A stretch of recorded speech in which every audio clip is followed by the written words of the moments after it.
welcome to the Cloud Security Podcast by Google. Thanks for joining us today. Your hosts here, as ever, are myself, Timothy Peacock, the Senior PM for Risk Analytics and Cloud Threat Detection in Google SecOps, and Anton Chuvakin, a Reformed Analyst and Senior Staff in Google Cloud's Office of the CISO. You can find and subscribe to this podcast wherever you get your podcasts, as well as at our website, cloud.google.com/podcasts. If you enjoy our content and want it delivered to you piping hot every Monday, please do hit that subscribe button. You follow the show, argue with us, and the rest of our Cloud Security Podcast listeners on our community page.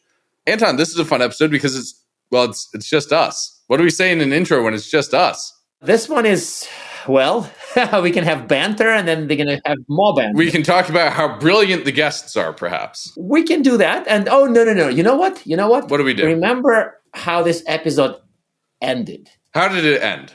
We tricked each other. We did? With the closing questions. Oh, that's true, listeners. You can watch us be completely unprepared for something we've inflicted on over 170 people so far. You would think we'd be ready, and yet we were not. And so maybe without any further ado, wait for our foolishness till the end. Let's turn it over to ourselves? That sounds kind of funny, but yes, let's do that. Turn it over to us.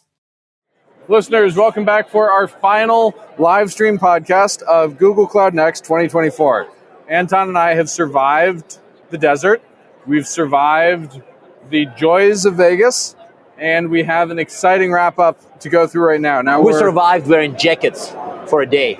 By the way, even wore a jacket for a day. Look at us. We wear jackets. The Googlers don't do that. No, these are toxic to Googlers. We're actually going to have to go get therapy for our exposure later.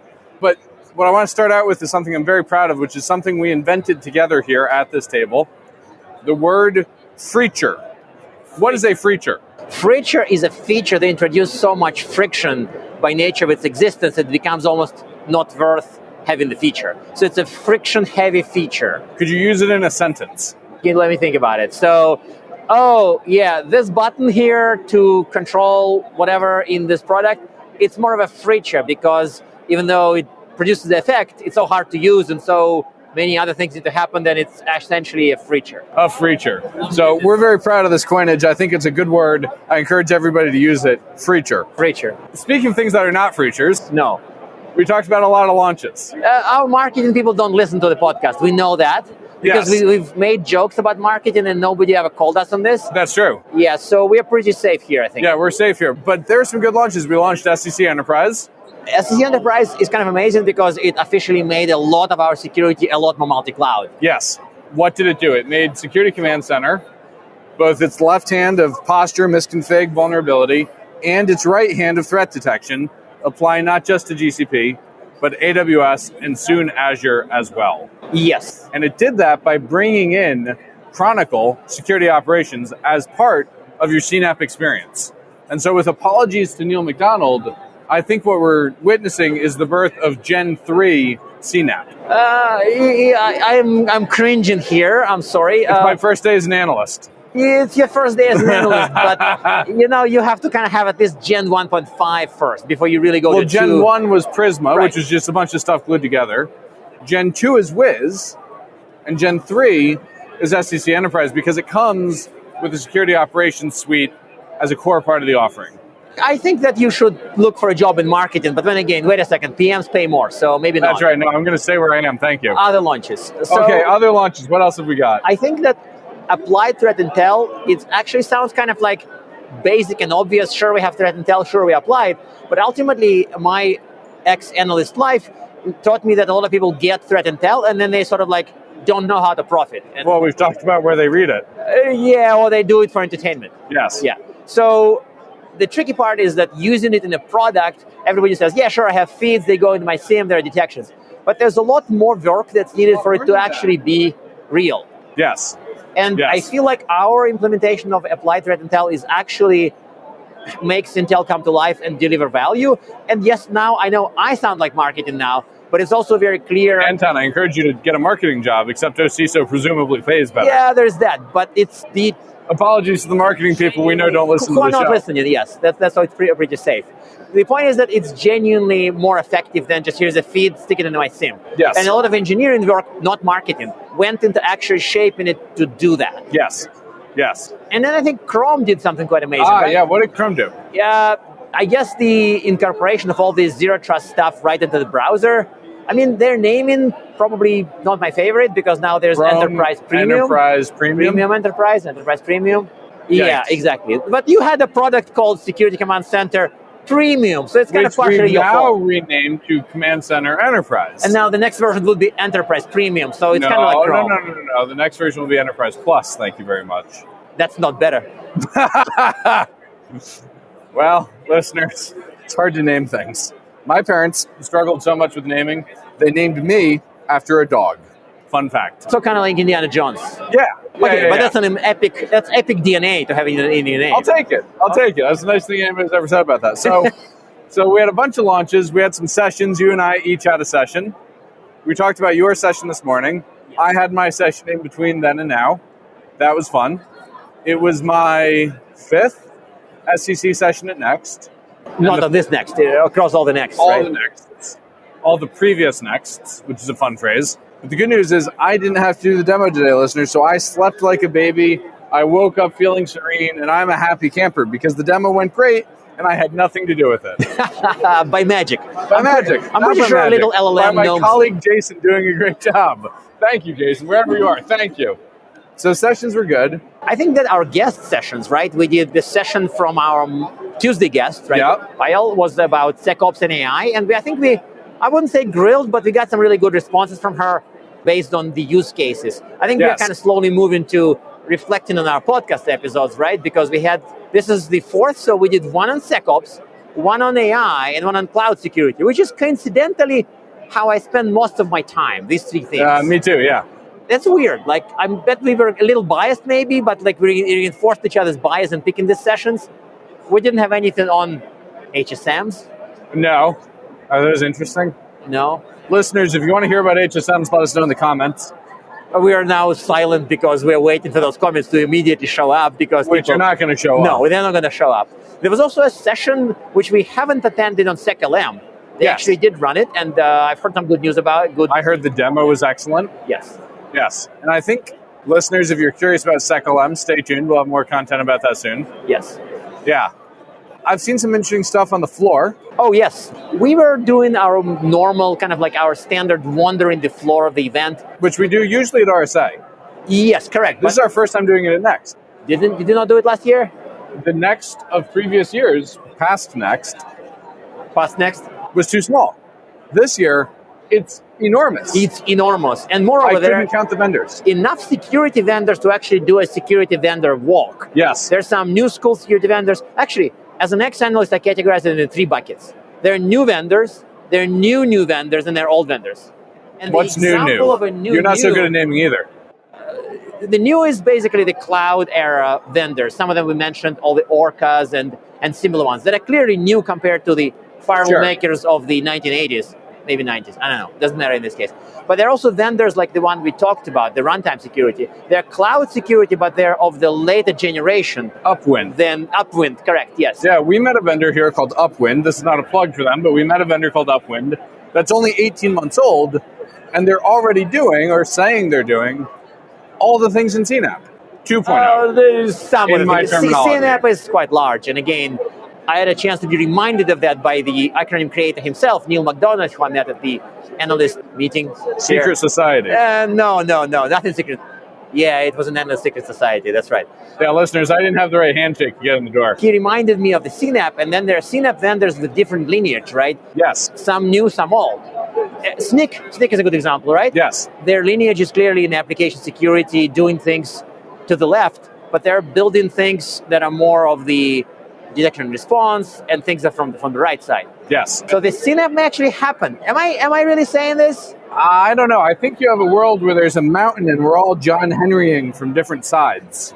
Yes, digging tunnels, and in the middle there would be like the actual CNAP. Yeah. Yeah, eventually we will unearth true CNAP in the center of this mountain. That's profound. Now I need to like go and reflect on that. Excellent. But it's actually kind of happening, and it gave more meat to the concept. And I think that Neil has a history specifically of inventing something and have it materialize 10 years later.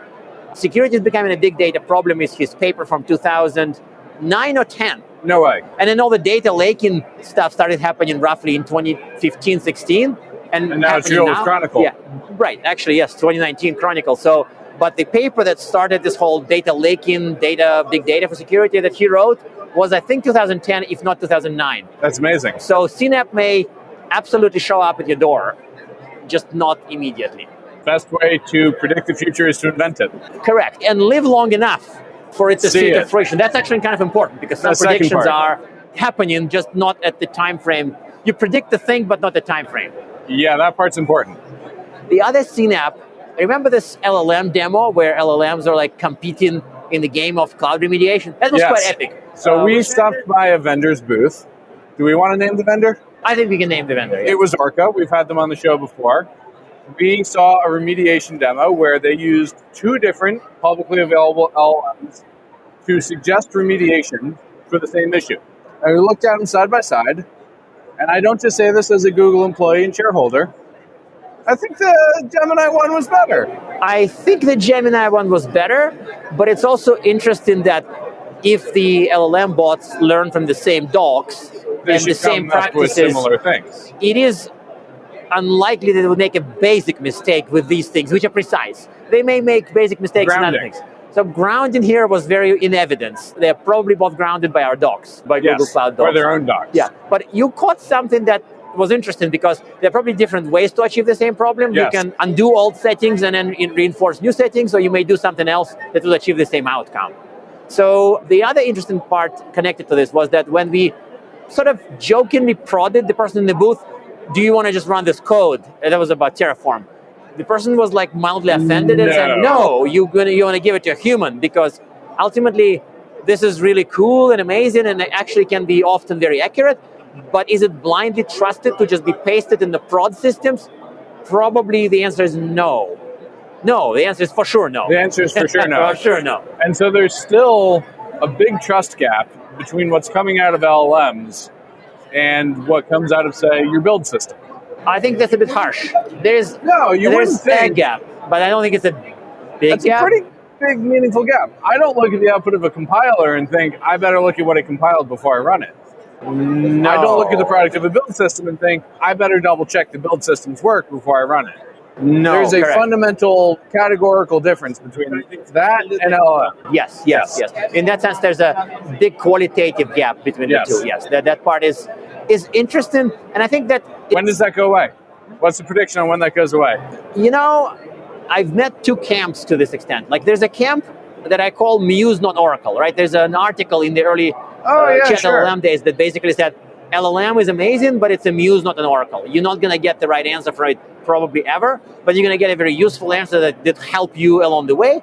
And I think I am in the Muse, not Oracle camp for many things. And it's very useful for me, like for writing, for research, for other things, for shaping ideas. But there are enough people who want an Oracle, and the remediation recommendations you don't want to Muse. Let me inspire you to write the best possible remediation Terraform. No, you want the actual Terraform to get written and to paste it somewhere. Now, does that get to kind of the heart of the other conversation we're having about soul? There's no soul in Terraform.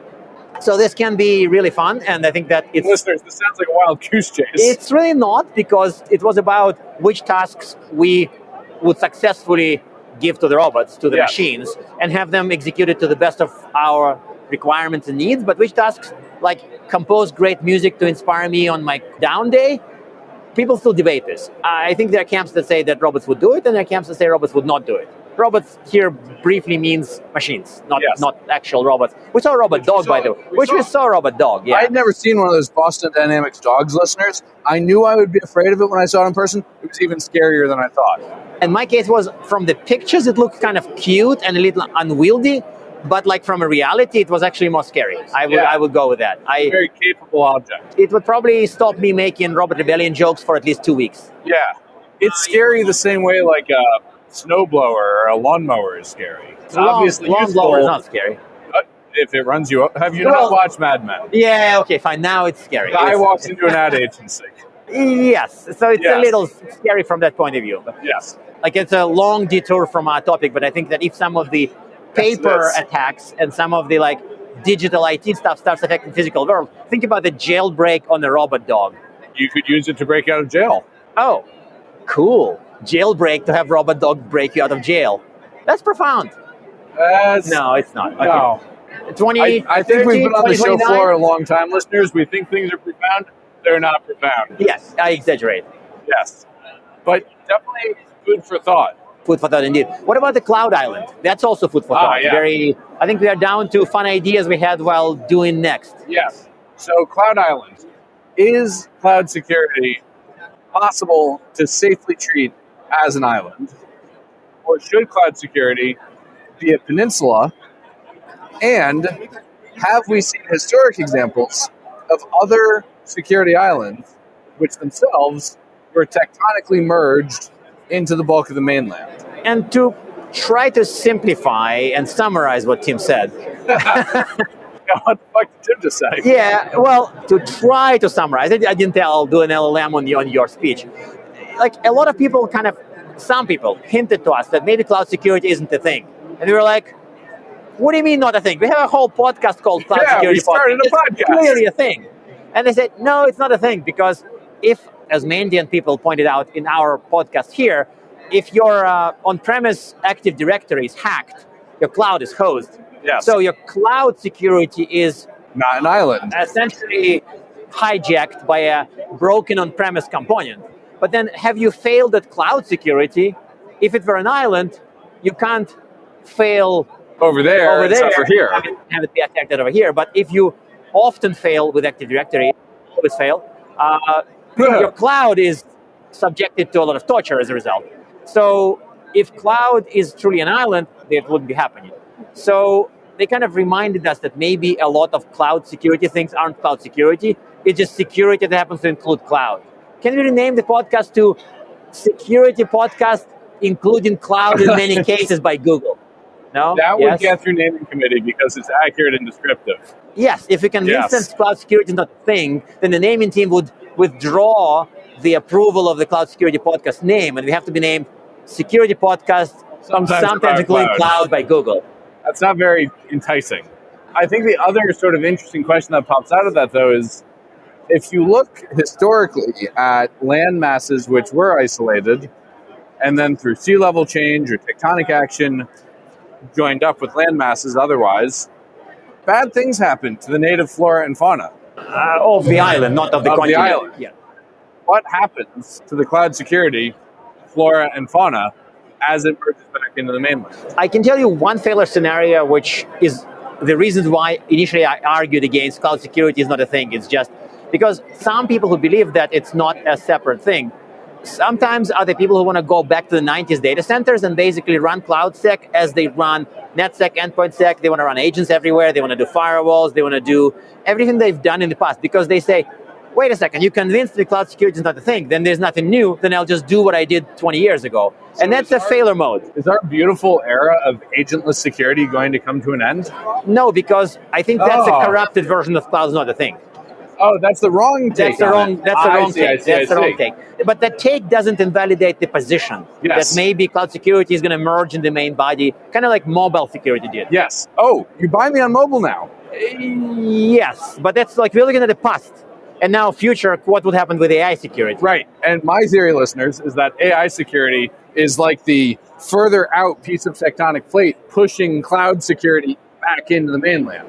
Oh, so there are two islands. One of them is close to the shore. It's CloudSec, And the other one is coming in further behind from it, the shore. pushing us in. I actually see that almost. Yeah, because AI security is requiring you to rethink cloud security and focus, as we discussed with Sean, on the same foundations in cloud as we have on-prem. So you're implying that nobody trains LLMs on mainframes? I would bet it's hard to find somebody who trains LLMs on mainframes, yes. Yes, not to assume that everything pre-cloud is similar to 1970s, 60s, 50s mainframes.